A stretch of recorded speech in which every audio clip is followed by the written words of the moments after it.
Mr. Speaker, Mr. Governor, Minister for Fuel, Power and Natural Resources, Managing Director, Excellencies, gentlemen, before I reply to the speech of the Managing Director, I have three announcements to make. One relates to the University of Peshawar, and I see the Vice Chancellor is here. There is a donation of rupees 2 lakhs which was granted to the university on my previous visit, and I have much pleasure now in handing it over to you. Give it to me. The other relates to an agreement between the provincial government and the central government of setting up of a university in Dera Ismail Khan.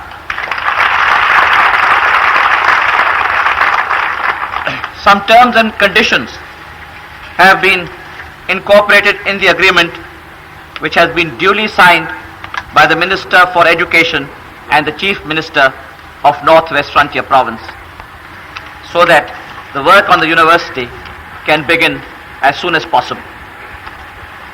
The third relates to the magnificent work that the police are doing in this province. There is a law and order situation here due to a variety of reasons. The police force is thin and it requires augmentation, better equipment. Nevertheless, despite these deficiencies, the police force is doing its best to cope with the law and order situation. On my previous visit to this province, when I came here on the 19th of last month and left on the 26th of November, I had intended to make a small contribution to the police force of the frontier province for the extra work they had to do during that period, and also to cope with the problems of law and order.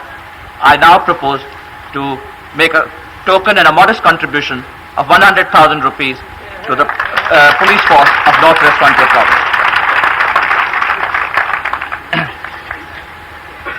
It gives me great pleasure to be in your midst on the occasion of the inauguration of the sui gas supply to the Northwest Frontier Province. This day marks the completion of the pipeline from Karachi to Peshawar. The extension of natural gas to the Northwest Frontier Province will bring with it many economic and social benefits. It will provide clean and inexpensive fuel. Its supply will be fully reliable and there will be no artificial scarcity. Incidentally, it will also release bagasse, which is at present being used as a fuel to serve as a raw material in paper industry. In the course of time, gas may also be used as feedstock for petrochemical industries. The government is committed to a program of uplift of the masses and is determined to remove invidious and unjust inequalities and to bring up the economically underdeveloped regions of the country.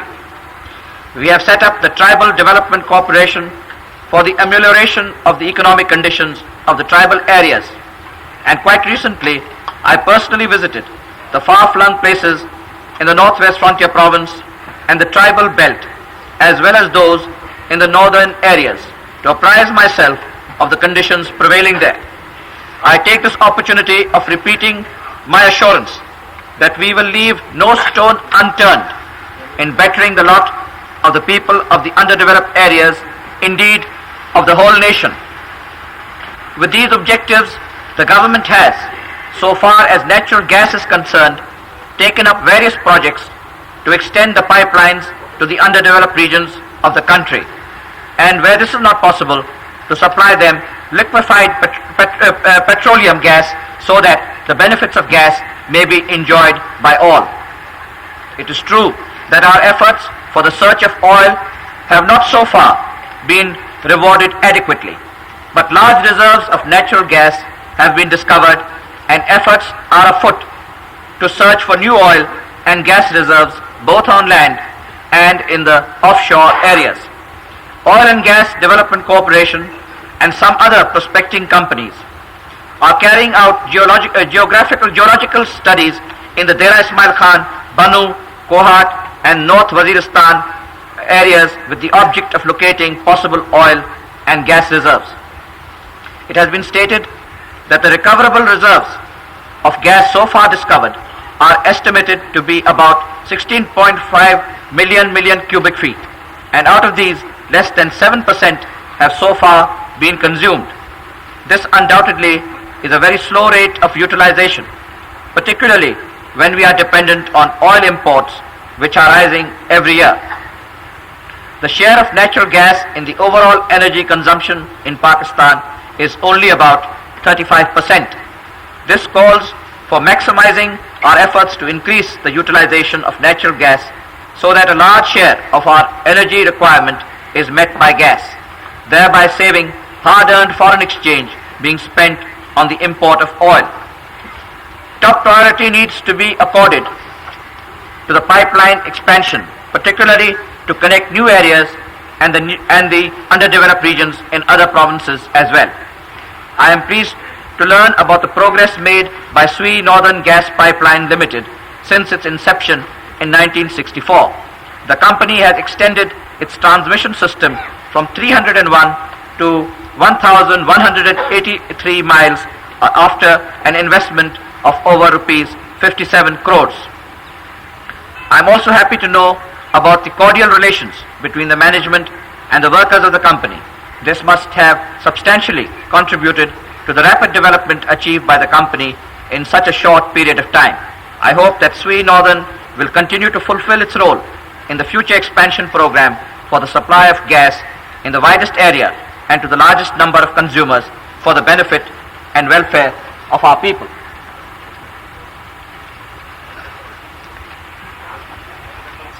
Yes, I've received a request in a telegram just before I came here. It reads, on the happy occasion of Sui Gas Inauguration Day in the Northwest Frontier Province, please declare 1 month extra salary to Sui Northern Gas subordinate staff. Thanks. I've consulted the managing director and he says that half a month's salary can be given. So it is not the full month's salary, but half a month's salary. Thank you very much.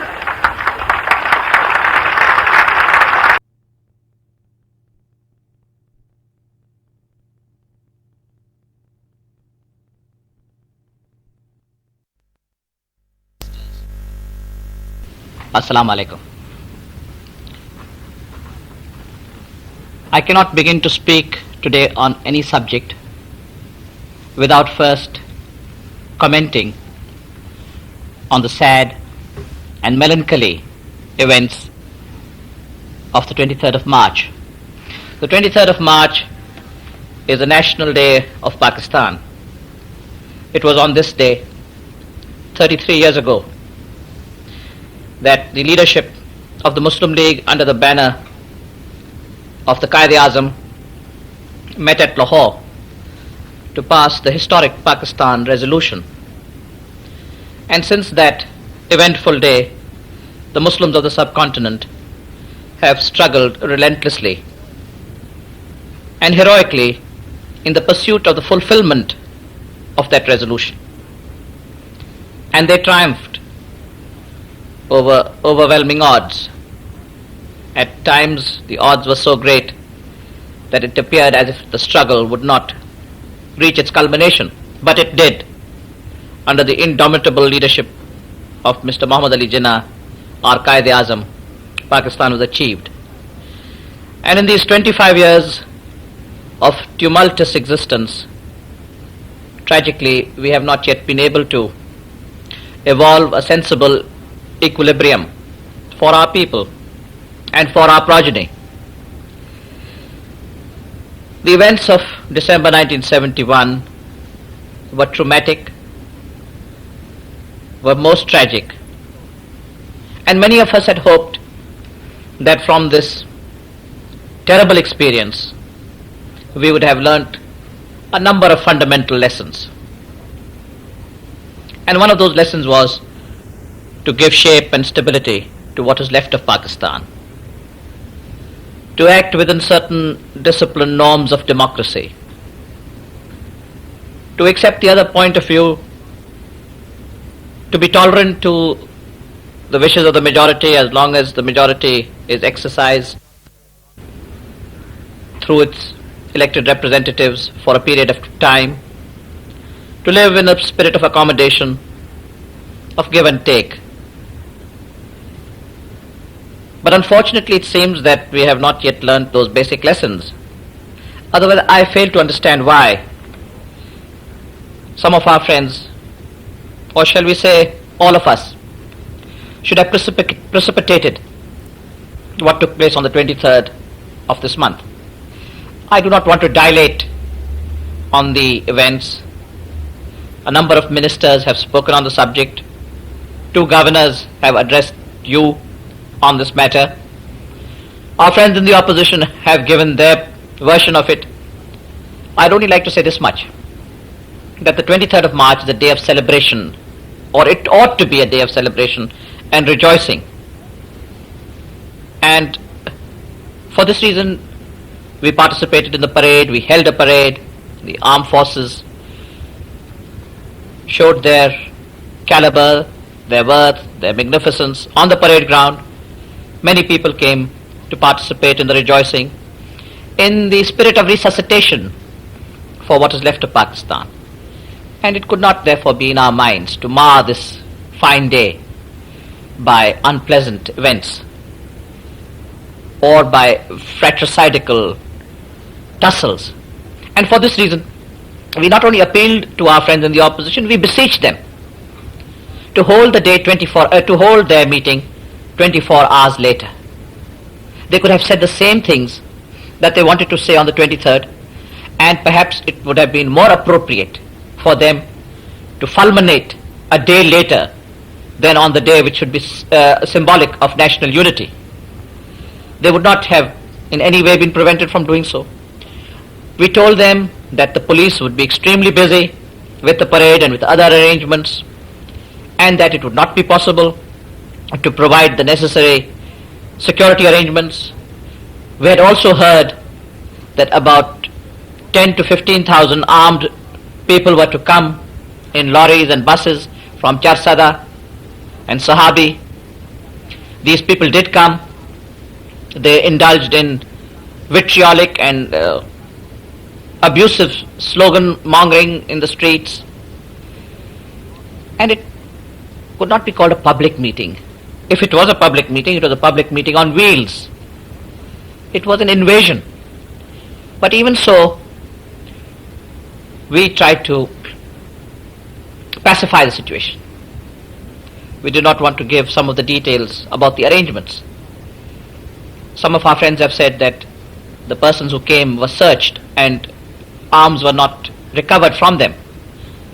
Arms were recovered from some of them, but the bulk of the arms were brought into Rawalpindi 2 days before the public meeting and were handed over to people who came on the day of the public meeting to them for the public meeting.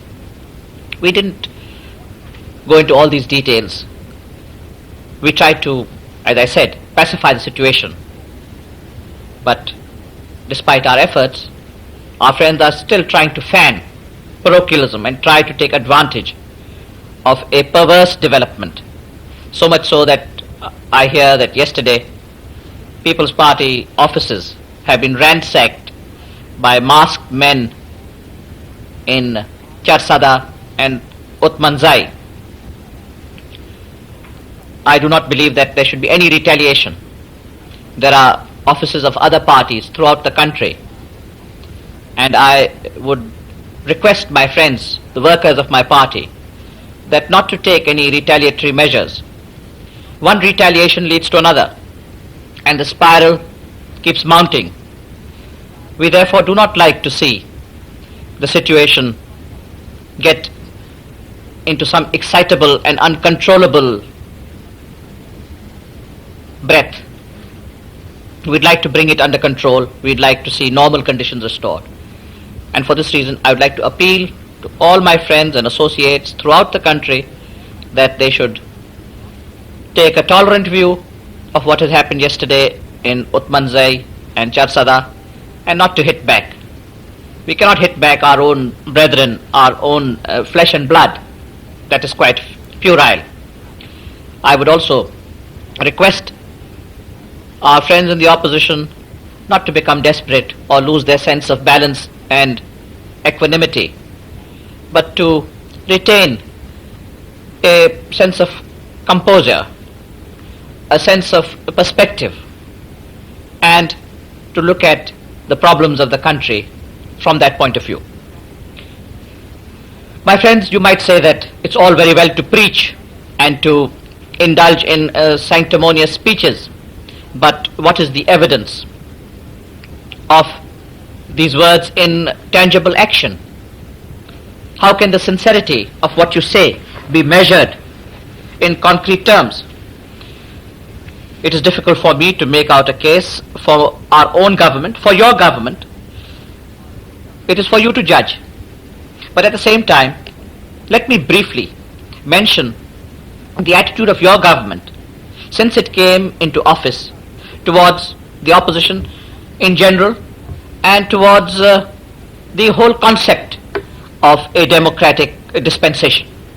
You will recall that the day I assumed office, on that very day, without negotiations, without preconditions, without any bargaining or negotiation of give and take, of extracting a pound of flesh, unilaterally we lifted the ban on the National Awami Party, a ban that had been imposed by a previous government. If we had a hostile attitude, we could have well taken the position that it will take us some time to consider why the previous government had imposed the ban. We could have taken the position that we will have to sift and examine the evidence on the basis of which the previous government imposed the ban on the National Awami Party. But we did not take that position. We thought we were starting with a clean slate, beginning anew, and that it would be a good thing for bygones to be bygones, although there was some justification to be cautious. So we unilaterally and in good faith lifted the ban on the National Awami Party, imposed not by our government but imposed by a previous government. What did we do after that? We invited our friends from the frontier and Balochistan who in coalition claimed to have a majority, and we held discussions with them. And arising out of those discussions, we reached an agreement for the formation of provincial governments in the provinces of Balochistan and the Northwest Frontier Province, as well as certain other allied important points of agreement were reached through negotiations. Soon after the agreement had been concluded, the leaders of the National Awami Party began to give their own interpretations to the agreement. The agreement was self-evident, it was crystal clear, their point of view was expressed, our point of view was expressed, and the final agreement that had been reached had been written down, these had been published. Nevertheless, the National Awami Party began to give its own interpretations to the agreement, which were not wholly consonant with the letter and spirit of the agreement. What did we do? We did not break the negotiations.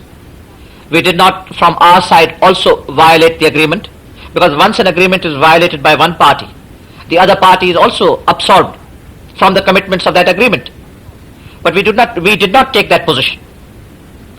With patience and with tolerance, so much so that some of our friends in the National Awami Party began to think that the government was basically a weak government and that it was susceptible to pressure. We did not mind even those false conclusions that were reached by them in their enthusiasm. And in all humility, I travelled all the way to Peshawar to have another round of discussions with our friends. I was under no moral obligation to do this, either politically or otherwise, but nevertheless, again out of the spirit of consensus, arising out of the lessons that we had learned from the tragedy of East Pakistan, I swallowed not my pride, but the pride of your government and the pride of principles to some extent. You can never swallow your principles, but to some extent, and we went to Peshawar. I would like to tell you that in the negotiations in Peshawar, our friends were most hostile, they were provocative, they did not for a moment take into account that they were addressing the first elected head of government and state this country has seen in its 25 years existence. Nevertheless, we smiled it out. We said, all right, we'll sit again and arrive at another agreement. And in a lugubrious process of negotiations, we arrived at yet another agreement with them. In this agreement, we went as far as to give these provincial governments the anchorage of having their own governor. Their majority in a coalition was fragile, it was tenuous, and so they needed some anchorage, some support. And for the first time in the history of the subcontinent, indeed for the first time in the history of the British Commonwealth states, because the same pattern applies for all the British Commonwealth states, whether they are inside the Commonwealth or outside the Commonwealth, the constitutional arrangements have been the same from the beginning. We gave them governors of their own choice and from their own parties. This was unprecedented. Many of my friends told me that I was taking too great a risk and that I will have no independent agency of knowing of what was happening in those two provinces. I nevertheless, in good faith, agreed to take this unusual, this extraordinary step, this step which in legal phraseology is called sui generis, and gave to the two provinces governors of their own party and of their own choice. And in the 9 to 10 months that our friends were in office, to what extent the two governors acted as agents to the president is in itself a comedy of a unique nature. But we leave that also aside.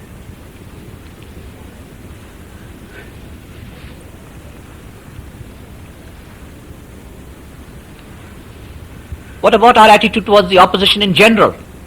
This is towards our, I have just related briefly, very briefly, about our attitude towards the two political parties which together form the governments in Balochistan and the frontier. But I would now like to touch upon our attitude to the opposition in general. Let me tell you briefly again, without violating confidence of the discussions we've had with quite a number of them. And if I were to place those discussions before you, there would be no need for me to make a long speech, but that will not be done. One of the leaders of the opposition was anxious or wanted to leave the country and serve the country from abroad, and we immediately agreed and we gave him an important position. Another leader of the opposition, who is today in the forefront of all that is happening, he met me in Murray with the gentleman who has gone to London, and he told me that he was fed up with politics and he wanted to retire from internal politics, and he wanted the government, he wanted us to provide him a position abroad. Now I can tell you most sincerely that we did our best to try and get him this position. It was not in our hands. Many other countries had to decide. But on our part, we made a sincere effort to give him this position. We did not succeed, because as I told you just now, that the decision was not in our hands. A number of other countries had also to participate in the decision for that post. And since we did not succeed, apparently he thinks that we have not played cricket with him. But we did play cricket, and there is evidence of it. However, we leave that aside also. Another stalwart now in the opposition, he came and he sang my praises. And in the National Assembly, this National Assembly, the same man who's attacking us today, he said that I'm so popular in his house that adorned in all the rooms of my photographs, and that his children worship me, and that his family worships me. These are speeches that our friend has made in the National Assembly. And he came to me with also certain personal matters. I told him that I would try to accommodate him within the norms of justice and equity. Apparently this was not possible. And he has now got so irritated and angry that he sees nothing but disaster in front of everyone's face. But the beginnings of the dispute were of a very trivial nature. And of course then there are our good friends from my own party who were elected to the National Assembly, how they were elected, under what circumstances they were elected. That is not only for them to know, and they know it, but those who cast the votes for them. Here they can come and make brave statements about their strength and about their leadership qualities. But the people back in their own constituencies, the nameless ones, the individuals who voted for them, they know better. They know on what considerations and on what grounds they cast their vote for them. They know when they asked for the ballot paper having the sword, why they asked for the ballot paper having the sword. But I don't want to go into that also, because my object is not to be acrimonious. I'm just trying to tell you about our general attitude towards the opposition.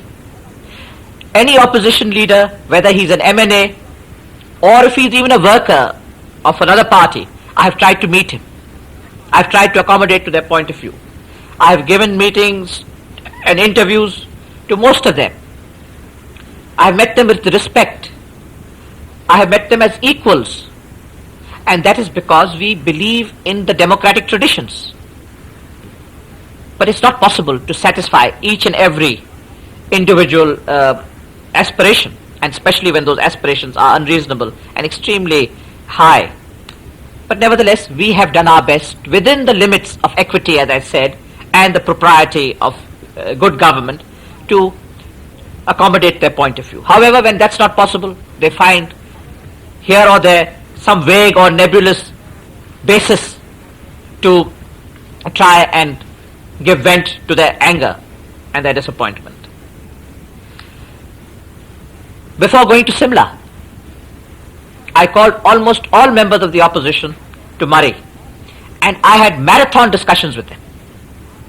I met all of them. I asked them to give me their point of view. I gave them my point of view. We discussed the matters, the question of peace with India, question of prisoners of wars, withdrawal of forces, recognition of Bangladesh, all these questions I discussed with them. I was under no obligation as the leader of the majority party to hold these discussions. Nevertheless, I invited all of them and I held these discussions with them in a spirit again of accommodation, of trying to accommodate their point of view. After coming back from Simla, I immediately took the Simla agreement to the National Assembly. There is nothing in the interim constitution for us to take the agreement to the National Assembly. There is no provision that the agreement must be subject to the approval of the National Assembly. Nevertheless, out of a spirit of democratic tradition, accommodation, compromise, and out of the need to arrive at consensus, I took the Simla agreement to the National Assembly and had it debated by the National Assembly threadbare, without restriction, for a period of 4 to 5 days. Here again, we went forward, submitted to the National Assembly, to the democratic procedures, in order to create new customs, new traditions for orderly, decent and good government in Pakistan. After that, we invited all the members in the National Assembly who represented political parties or the independents to a conference on the principles of the Constitution. We held 4 days discussion with all the representatives inside the National Assembly on the principles of the Constitution. Here again, we held minute, threadbare discussions. And on the 20th of October, 1972, we arrived at a unanimous agreement on the principles of the Constitution. And let me tell you, and this cannot be rebutted or refuted by the opposition, that most of the agreements, most of the suggestions incorporated in the agreements emanated from the opposition. It was out of a spirit of conciliation and compromise that we went to the edge of the precipice in order to arrive at a consensus with the opposition. Although we were the majority party, although there was no need for us, technically speaking, to arrive at this consensus, nevertheless, out of the same considerations that I have repeatedly mentioned, and because we want to build Pakistan into a strong and formidable fortress, we arrived at an agreement of the principles of the Constitution. These principles were hailed by the leaders of the opposition. They gave statements, they gave broadcasts upholding the principles of the Constitution. And after that, you know what happened. I do not have to go into that story. But even after that, even after they resiled and retracted from their own given word, why should I say given word, from their own written word, signed, sealed and delivered, even after that, and you can always find an excuse. You can find an excuse to violate the most sacred of books. People violate the most holy of books and they give some excuse or the other. Whether they are Christians, Jews or Muslims, they give some reason or the other. So they can give some reason or the other to violate the agreement, but objectively, the common man knows that there is no justification for them to have violated the agreement. But after that, also, we took a conciliatory position. So much so that Mr. Bizenjo, my friend, he approached the governor of Punjab and told him that he and the president of the National Awami Party wanted to have a settlement and that we should meet to have further discussions for a settlement. I told the governor of Khar, I've got no objection to meet them for this purpose. So we met at Lahore. And in Lahore, the president of the National Awami Party told me that the question of the two-third majority was not an important question, and that there were certain little things that had to be done, certain face savers that had to be found only to be able to convince their firebrands and their militant elements to accept the constitutional award and accord with some minor modifications, which he termed as face saver. And he told me that if Mr. Bizenjo and Mr. Rafi Raza get together, there will be no difficulty whatsoever for them to arrive at a settlement. And he said that, well, as far as democracy is concerned, that is what we have to tell the public. I am a feudal, you are a feudal, and therefore we are basically feudal, and as far as democracy is concerned, that's only for public meetings. I only smiled and I told him, all right, I will ask Mr. Rafi Raza to meet Mr. Bizenjo. And the president of the National Awami Party told me, this is a great relief now and we can get on with the job. When he left me and the governor of Punjab, he gave a statement to the press and he said, the Kissingers have met to sort out the technicalities. Therefore, a second informal agreement was reached. Not only the agreement of the 20th of October, which you all know, but another informal agreement was reached. I say it was an informal agreement because I told the two gentlemen that, you know, there's a saying in English, once bitten, twice shy. Now, although we have agreed informally to these modifications, we are not going to put them to the people. You put them to the people by getting your working committee or your council to suggest these modifications, and once your working committee or your council suggests these modifications, we will accept them. But they will not come as our proposals, because we cannot in any way reopen the accord. Our hands have been bitten. And they said, all right, we'll put it to our working committee and there'll be no problem. Soon thereafter, they met and they sent us a reply that 2 or 3 young boys from Sindh and 2 or 3 young boys from Punjab were not agreeable to the modifications. they were told by us that you are the leaders, these are minor modifications. How can you allow, as you say, 2 or 3 young boys from Sindh or 2 or 3 young boys from Punjab to come in the way of such a fundamental matter? You can convince them. You can tell them that after all, you are finally responsible as leaders. And in any case, your party does not have a majority in Punjab and Sindh. You claim to have a majority in Balochistan and Frontier, although you don't have a majority in Balochistan and Frontier. But you nevertheless put on those airs that you have a majority in Balochistan and Frontier. And can't you then tell them that in any case, you are not the majority party of the electorate as far as Sindh and Punjab are concerned, and then you leave it to 2 or 3 boys to torpedo and to break down the whole national edifice? I said, at this rate, how can Pakistan hope to move forward? But they said, well, we can't help it. Now we cannot do anything more. But I'm telling you about our attitude. I'm telling you about their attitude. That is not all. Inside the committee, which had to deal with the Constitution, the draft committee on the Constitution, where all parties are represented, in that committee, a draft Constitution came before the nation, approved by all the parties with 1 or 2 dissenting notes, and dissenting notes are written in all important documents. And finally, we took the position that all right, we will go to the National Assembly in Dhaka, provided our point of view is heard, and if it is considered to be reasonable by the majority, that it is accepted. That was finally the only condition that we put forward, which was really no condition, to a country that was divided into 2 parts, where the representative of one part of that wing of that country wanted to impose a confederal constitution. That means impose its dictatorship on the other wing, without the other wing having any voice in the formulation of that constitution. At that time, these friends of ours said, never mind.